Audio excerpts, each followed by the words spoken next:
ചിരിക്കല്ലേ മാഷേ? അല്ല, ഇതൊക്കെ കണ്ട് എങ്ങനെ ചിരിക്കാതിരിക്കും എന്റെ മാഷേ? ഈ കോൺഗ്രസ് ഉള്ളവന്മാരൊക്കെ വെറും വെറും പീഡന വീരന്മാരായി പോയല്ലോ എന്റെ ദൈവമേ. ഈ വിഷയത്തിൽ മാത്രം ഈ നേതാക്കൾ കാണിക്കുന്ന ആക്രാന്തം നിങ്ങൾ ആരും കാണുന്നില്ലേ ഗൈസ്? എന്തായാലും നിങ്ങൾ കണ്ടില്ലെങ്കിലും ഇതൊക്കെ മുൻകൂട്ടി കണ്ട ഒരാളുണ്ട്. ആരെന്നല്ലേ?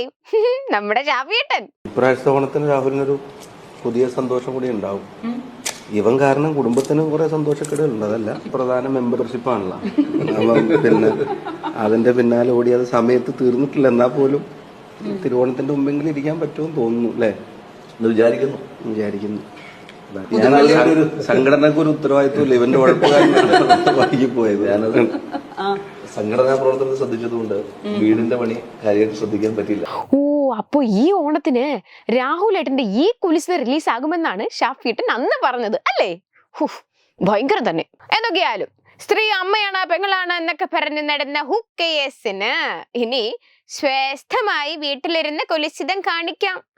ഏട്ടായി രാജിവെച്ചിട്ടുണ്ടേ. എന്തായാലും ഇതൊന്നും കണ്ട് ചിരിക്കല്ലേ മാഷേ?